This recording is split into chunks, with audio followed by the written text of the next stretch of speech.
Welcome to red TV. నేను మీ Teja.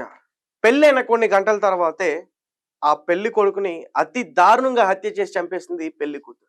So recent గానే మనం చూసాం, ఉత్తరప్రదేశ్ లో పెళ్ళైన తర్వాత శోభనం గదిలో చంపేయడానికి ప్రయత్నించింది. పాపం అదృష్టం బాగుండి అతను తప్పించుకుని బయటపడ్డాడు. పెళ్లి రేపనగా ఒక రోజు ముందే ఆ పెళ్లి కుమార్తె ఆ పెళ్లి కొడుకును తన ప్రేమించిన ప్రియుడితో కలిసి దారుణంగా హత్య చేయించి నిర్మానుష్యమైన ప్రాంతానికి తీసుకెళ్లి అతని పైన పెట్రోల్ పేసి మొత్తం కూడా పూర్తిగా తగలబెట్టేశారు. ఇటువంటి ఘటన రీసెంట్ గానే జరిగింది. తాజాగా పెళ్ళైన కొన్ని గంటల్లోనే, అంటే నాకు తెలిసి ఒక ఒక 5-6 గంటలు అయి ఉంటదేమో, దాని తర్వాత ఇద్దరు స్నేహితులతో కలిసి ఆ మహిళ ఆ పెళ్లి కొడుకుని చాలా చాలా దారుణంగా హత్య చేసి చంపేసి. అసలు ఏం జరిగింది, ఈ పూర్తి విషయాలన్నీ కూడా నేను చెప్పే ప్రయత్నం చేస్తా. ఈ ఘటన మధ్యప్రదేశ్ లో జరిగింది. అయితే మధ్యప్రదేశ్ లోని జోబాల్పూర్ కు సంబంధించిన ఇంద్ర కుమార్ తివారీ, ఇతనికి 45 సంవత్సరాలు. అతనికి పెళ్లి కాలేదు, కానీ అతనికి మాత్రం కొంచెం ఆస్తి అంతా కూడా బాగుంది. అంటే ఎవరైనా చేసుకుంటే మాత్రం హ్యాపీగానే ఉండొచ్చు అతనితో. అయితే అతనికి పెళ్లి కావట్లా. అతను ఏం చేశాడంటే, ఈ మధ్య కాలంలో సోషల్ మీడియాలో ఏదన్నా మన దగ్గర ఏదున్నా సరే, మనం ఏం తింటున్నా సరే, మనం ఏది వండుకున్నా సరే, కూర్చున్నా తుమ్మినా ఏం చేసినా సరే స్టాటస్లు పెడతాం, రీల్స్ చేస్తాం, ఏదో ఒకటి స్నాప్లని, ఇలా సోషల్ మీడియాని యూజ్ చేసి మనకు సంబంధించినవన్నీ కూడా ఆధార్ కార్డులో కూడా అన్ని డీటెయిల్స్ ఇవ్వం, కానీ సోషల్ మీడియాలో మాత్రం దీనికి మొత్తం డీటెయిల్స్ అన్ని కూడా ఇచ్చేస్తాం. సో ఇతను కూడా ఇన్స్టాగ్రామ్ రీల్లో తనకున్న ఆస్తిని, ఆ పొలాన్ని చూపిస్తూ ఒక వీడియో తీశాడు. వీడియో తీసిన తర్వాత దాన్ని ఇన్స్టాగ్రామ్లో అప్లోడ్ చేశాడు. తర్వాత ఇంకా చాలా మంది లైక్ చేశారు. పెళ్లి అయిపోయిన వాళ్ళు, పెళ్లి కాని వాళ్ళు చాలా మంది లైక్ చేశారు, మెసేజ్ చేశారు. అయితే ఒక మహిళ ఇతని ట్రాప్ చేసింది, పేరు మార్చుకుంది. అయితే ఆ మహిళ అసలు పేరు సహిబా బానో, పేరు మార్చుకుంది ఖుషీ తివారీగా. సో ఇన్స్టాగ్రామ్ లో పేరు మార్చుకుని నేను ఒక ఖుషీ తివారీని, మీరంటే నాకు ఇష్టం అని చెప్పి అతనికి మెసేజ్లు చేయడం, అతనికి దగ్గర అవడం, ఇవన్నీ కూడా చేసింది. వారి అది కాస్త కొంచెం చాలా ఒక రిలేషన్ లాగా ఏర్పడింది. అతనితో అంత మాయ మాటలు చెప్పింది. ఇంకా పెళ్లి చేసేసుకుందాం అని చెప్పేసి నిర్ణయం తీసుకున్నారు. దాని తర్వాత తను ఉండే ప్రాంతానికి రావాలంటూ కూడా అతను పిలిచింది. పాపం అతను కూడా పెళ్లి కాలేదు, జీవితంలో పెళ్ళి అవుతుంది, చాలా హ్యాపీగా చాలా ఆనందంతో వెళ్ళాడు. పాపం అతను కూడా గోరఖ్పూర్కి రమ్మంది, అక్కడికి వెళ్ళారు. వెళ్ళిన తర్వాత మ్యారేజ్ అయింది. మ్యారేజ్ అయిన కొన్ని గంటల్లో మొత్తం తన స్నేహితుల్ని పిలిచి ఒక కత్తితో పొడిచి చంపేశారు.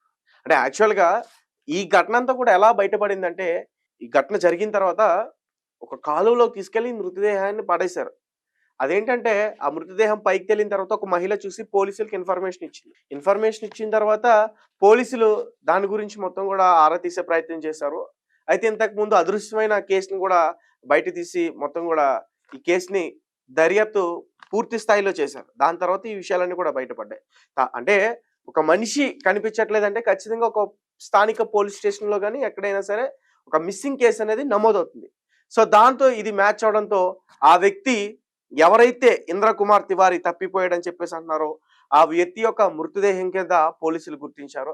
అయితే అతని ఫోన్ డేటా కానీ అతనికి సంబంధించిన డీటెయిల్స్ అన్ని కూడా కలెక్ట్ చేసుకున్నప్పుడు ఈ విషయం మొత్తం కూడా బయటపడింది. అయితే ఇన్స్టాగ్రామ్ లో పరిచయమైన అమ్మాయి కోసం పెళ్లి చేసుకోవడం కోసం అతను దూర ప్రాంతం నుంచి వచ్చి పెళ్లి చేసుకున్న తర్వాత హత్య చేయబడ్డాడని పోలీసులకు అర్థమైంది.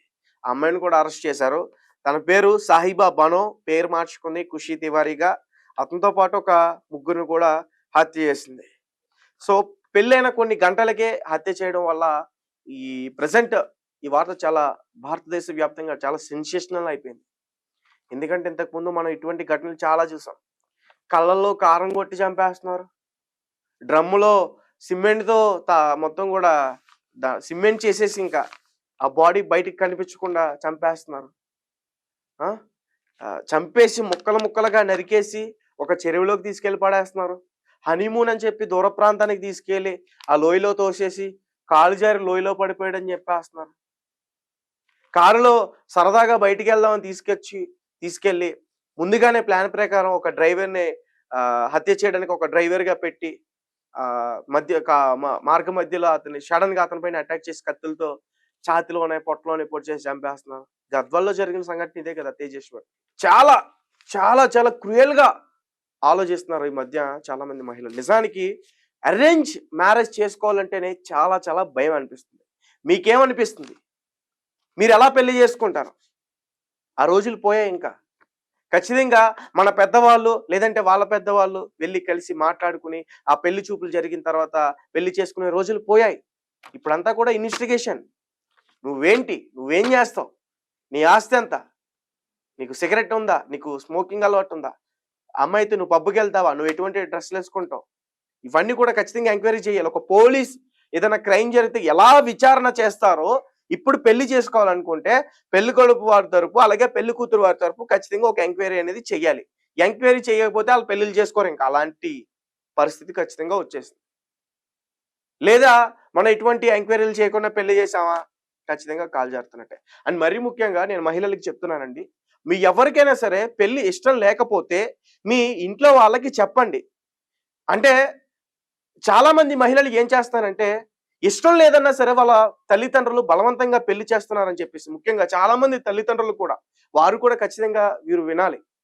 మీరు కూడా ఇష్టం లేని పెళ్లిలు చేయొద్దు దయచేసి ఆ మహిళలకి, ఆ అమ్మాయిలకి. మేము సూసైడ్ చేసుకుంటా ఉన్నాం, మేము ఆత్మహత్య చేసుకుంటా ఉన్నాం, విషం తాగేస్తాం నువ్వు పెళ్లి చేసుకోకపోతే మేము చూపించిన అబ్బాయిని అంటూ కూడా వాళ్ళని బెదిరించొద్దు. మీరు అలా బెదిరిస్తుంటే పెళ్ళైన మరుసటి రోజులు ఏం జరుగుతున్నాయి? అటు మీరు బాధపడాలి, ఇటు వాళ్ళు బాధపడాలి. వాళ్ళు కొడుకుని కోల్పోతున్నారు గదా! ఇటు చూస్తే మీరు కూతుర్ని కోల్పోతున్నారు కదా!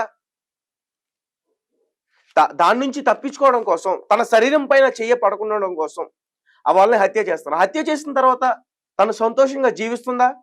జైలు పాలవుతుంది. కాబట్టి ఇటు తల్లిదండ్రులు కూడా ఖచ్చితంగా అర్థం చేసుకోవాలి. మీ కూతురిని ఎవరినైతే ఇష్టపడుతుందో వారికిచ్చి పెళ్లి చేయండి. దాని తర్వాత వాళ్ళ కర్మ.